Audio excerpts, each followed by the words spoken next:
What's going on? So, of course, LeBron James knows that there's three people that I would say that were the most essential players probably come up along when he saw Shaquille O'Neal, Michael Jordan, and Steph Curry. Let's just keep it 100. All due respect to Allen Iverson, his imagery is just as important as his play. And what I mean by that is sometimes it oversets his play because he got to one finals, he was a league MVP. However, as great as he was, his career did dive after a one. Jason Kidd became the face of the East. You know, Iverson didn't dominate like that. He had a great run, but he's not the best small man I've ever seen. I tell you all the time, it's Isaiah Thomas. Haters want to come in and clap. Let's do it. I make a strong case. Isaiah Thomas got him beaten. It ain't even close. Uh, Iverson was a bad dude, but it's more of a cultural defiance. You know, with the sleeves, the tats, the imagery. Great talent, get his shots off and all that. But we're talking about the whole package. Give me Isaiah Thomas. You know. Now, let's address it. Elephants in the room. He ain't gonna never give Shaq no love because Shaq got the same rings, more impact, more dominant. I already told you about that. Most people who got true heads know Shaq was better than LeBron. You can sit here and tell me all LeBron's runs and all that. I'm not impressed. Shaq repeated. He changed the course. Hack a Shaq. Do I need to say more? LeBron could have been that dude. He wasn't. Michael Jordan, the best two guard ever, one of the greatest players ever. His resume, his dominance speak for themselves.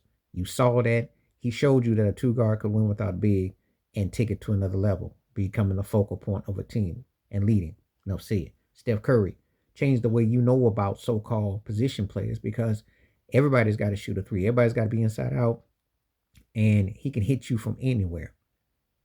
Those three. So LeBron doesn't want. Now he'll give Steph due, but he'll throw a little shade, but he'll give him a due, but he has to acknowledge it. Shaq and Jordan, he don't want to because they won't clap for him and they won't kiss up to him. That's just the reality when someone gets tells you what they really saw as opposed to what they're being told to say they saw. Remember what you said that you saw as opposed to what you're told to say that you saw. You ask me point blank, last 40 years, those three come to mind as the most distinctive as far as what they did: Jordan, Shaq, Curry, because they all dominated, they all won big, and they all left a lasting impression, and you couldn't stop them. And they all created fear, something LeBron James knows nothing about. But he wants to be because he stat pads. He wants to take something from all three, you know. And two of them, he don't want anything to do with. His fan club, the fan club agendas is gonna make sure. But I'm just gonna keep it 100 about that, you know. So he can get on these whack podcasts, which I will boycott. I only read Cliff Notes. When someone tells me stuff and I read the notes, I'm not gonna click on a view for that. I will never support that. I will never support JJ Redick's corny behind. You're not gonna sell me on a third tier dude who, if that's the case, how come? Let's go get Matt Maloney back from the '90s. Let's go get. I can find people that were bench cats or cats that were actually halfway decent. They got stories. They could come out. Don't bring somebody like that.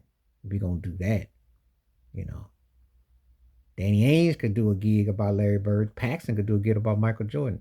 Why don't you go find somebody random?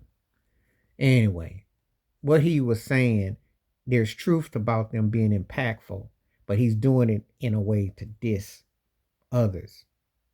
Let's keep it 100. Because Jordan and Shaq fall into both Steph and Curry's two of their five greatest players ever. Ain't that something how LeBron conveniently don't want to tell you that? Now he does give Jordan his due, but he begrudgingly wants to pass it on to these two cats.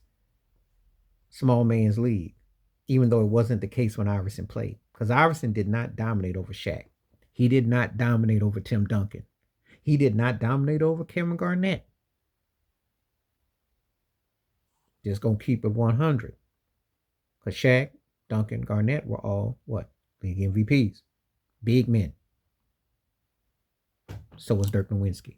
Please like, subscribe, work on thoughts, comments, and I do respond. Thank you. Wash your hands. Keep your mind clear. Watch out for another. Share it if you like. I'm out. Peace.